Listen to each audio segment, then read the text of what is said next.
Temptation's a problem. A lot of times it gets you to act with your emotion rather than your mind. And now consider you selling a home and you're thinking of selling it as is. Now this is temptation. Now you're wondering, now how is that temptation? Well, we're gonna go over the pros and cons and also what the buyer is going to feel when you decide to sell your home as is. So let's answer the first question. What is selling your home as is? Well, it's exactly as it sounds. It's selling the property as it sits, meaning that you're not gonna offer to do any repairs associated with selling the property that a buyer may request. So what they see is what they get. My name is George Rodriguez with eXp Realty, and allow me a few moments today to be a realtor.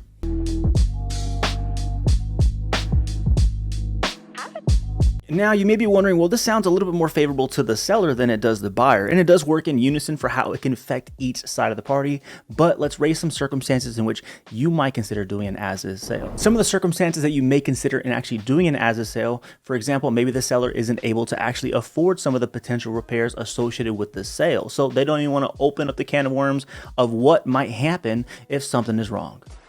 Mama, girl. The next common circumstance, unfortunately, I don't wish this upon anyone. Let's say someone in your family passed away and now they gave the property to you. Now, you don't know how they took care of the property, how well they kept up with it, so you may not want to even allow the potential of a buyer asking for repairs when you don't even know what's wrong or if anything is wrong with the property at all. Just one final example, this one's gonna be plainly obvious. Let's say the property is already in despair. You got holes in the walls, holes in the ceiling, and it just already looks like a hunk of junk. At that point in time, a lot of times the seller will not even offer the potential of asking for repairs because they already know the house is a piece of junk. So a lot of times in those types of properties, it's going to be an as-is sale associated because everything's already wrong anyway. You know what you're walking into. Let's talk about some of the pros associated with actually selling your property as is. When you are doing this, you're honestly going to facilitate a quicker sale, meaning that you're appealing to investors and those individual buyers that feel that your property may have some type of issue because you don't feel confident enough to actually list your property with the contingency of accepting the request for repairs. So now this is going to facilitate a faster sale, but you may honestly receive offers below your asking price because they're already going to have the notion that there is going to be something wrong, even though there may not be. The next pro you're probably going to feel the most is going to be less stress in your transaction. The reason why I say that is you're not going to have contractors coming into your home and telling you what's wrong and how much you're going to have to pay to fix it because the buyer requests you to do a certain repair for them off of their inspection report.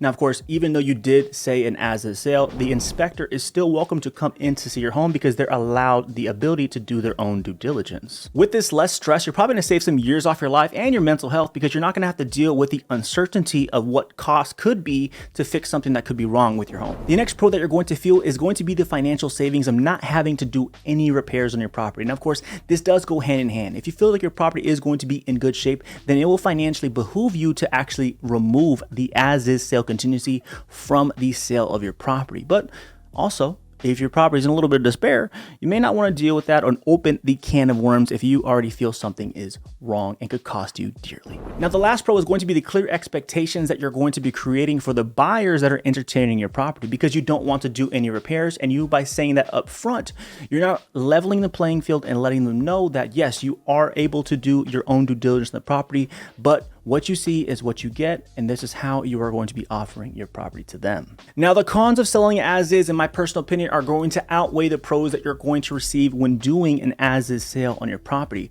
You're going to receive lower offers on the property, and primarily because you're going to be kicking out a lot of the first-time buyers using an FHA or a VA loan. Now, the reason you're going to be receiving lower offers on your property is because you're now portraying to the buyers that you do not have the confidence in your home and actually selling with an inspection contingency. More often than not, when buyers actually come into a property, they already assume something is wrong. Now, if something is wrong, they're already going to feel that figure is 4 or 5 times more expensive than what it's going to cost to actually fix the item. Now, if you do an as-is sale, they're going to feel like everything is going to cost them tens of thousands of dollars to feel more secure mentally when it comes to looking at your home. Now, the next con is going to be fewer buyers. Now, the biggest one is going to be you're possibly eliminating the first-time home buyers coming into your property.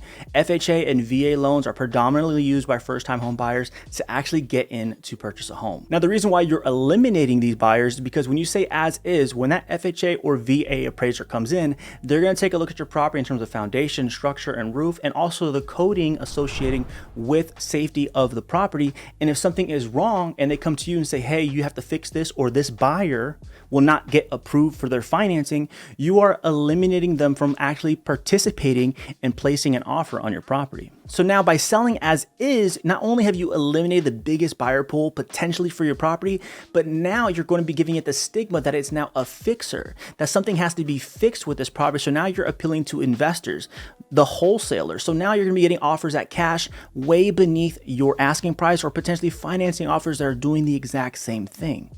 Oh, hell no. Most cases, as is, this is going to be considered a red flag for a ton of buyers here in the marketplace, especially for those that don't feel very comfortable with handling a potential project that could be placed as a stigma for your property. Now, the last con you may feel is going to be the potential of closing complications. Now, how is this going to happen? Well, let's say you were given an offer on the property and honestly, you haven't been paid yet. More often than not, buyers are given the ability to do an inspection for one, some due diligence, and also to feel confident in what they are going to purchase. Now, let's say they found something mission critical. They come to you and say, hey, Bob, will you reconsider selling as is and fix what is wrong with this? Or will you give me a credit so that I can fix it on my end after the sale? Well, if you say no, you're going to go back on the marketplace and potentially deal with that same issue when the next buyer comes along. But then now you have the stigma of why did your last deal fall through? Now they're going to think there's something critically wrong moving forward when anyone else is interested in your home. So now a big disclaimer, even though you're selling your property as is, you still have to disclose the present condition of the property to the best of your knowledge. So let's say this was where you were living. You still have to do your seller disclosure form and list what has happened in your time of ownership in terms of, is it good? Is it bad? Is the roof fallen? Has it ever leaked? You're going to answer this to the best of your ability because, of course, this is going to be considered a legal document. But now let's say you were given the property from someone passing away and now it's in your ownership. Now you haven't ever lived there, so how are you going to know what's wrong with the home? In that case, when it's going to be an estate sale, you are not liable for actually giving a seller disclosure because how can you? You never lived there. Duh.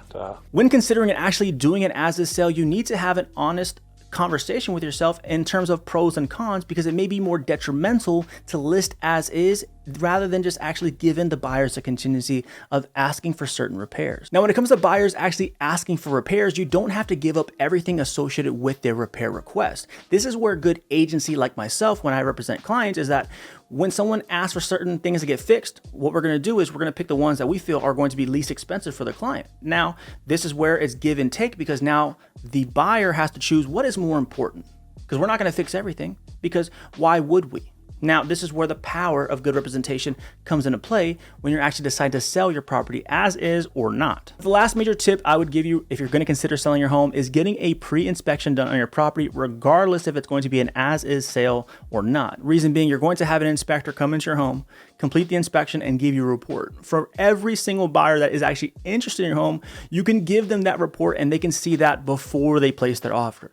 Now, the pro in that is going to be that they're going to see their current condition, and if they feel confident, they can just proceed forward, possibly without an inspection, or ask for the repairs up front. That way you know what you're going to be receiving in terms of, hey, I want this, this, and this fixed. Okay, cool, I'm cool with that. Then you can go forward and eliminate the potential stress of having to deal with potential repairs when selling your home. Now, if you're finding anything in this video at all helpful, do not forget to leave a like and subscribe and a comment down below if you would ever consider selling your property as is. Now, if you are considering selling your home as is or not, feel free and reach out where we can develop a strategy to ensure that you're going to sell your property for the highest dollar possible, regardless of circumstance. Now, I hope you found this video helpful and informative, and I answered all of your questions perfectly. But of course, I'm not perfect, and if I missed something, go ahead and do not hesitate to reach out. Contact information is down below. Don't forget to like and subscribe. My name is George Rodriguez with eXp Realty, and you have a nice day.